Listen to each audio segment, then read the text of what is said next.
Yürekten sebep var Döreyen bu kalpta Ütköşük erdattın bu sevgi senin sevgi Yanına çağıray beni Yüreğime salay beni Sen bu kalbımaydı mı? Öyle bilemem ben aslında Arzulara baksana Ol gözlerine baksana Sen yüreğim çok alındı Yine sen bu canı gelim Yeke tekerde sen bu yüreğim Gel sene gel bana gel dünyam Derdimin dermanı sen bilyen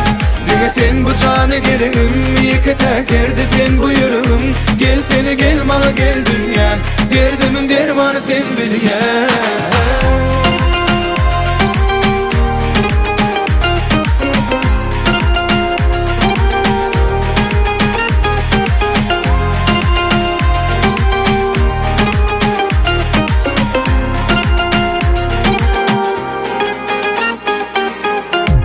Ütkögen hovame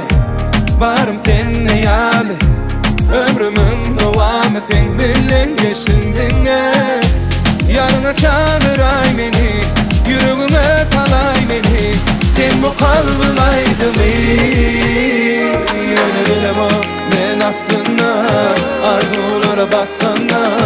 Ol gözlerine baksana Sen yüreğim çok alındı Yine sen bu canı gelim Yeke tekerde sen bu yüreğim Gel sene gel bana gel dünyam Derdimin dermanı sen bilyen Yine sen bu canı gelim Yeke tekerde sen bu yüreğim Gel sene gel bana gel dünyam Derdimin dermanı sen bilyen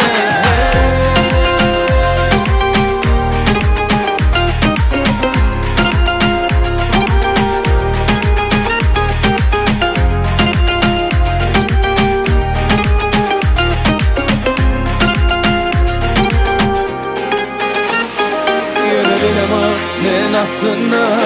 arzulara baksana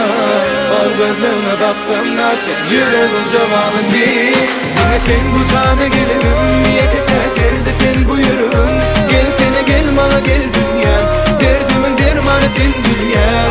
Yine sen bu canı gelim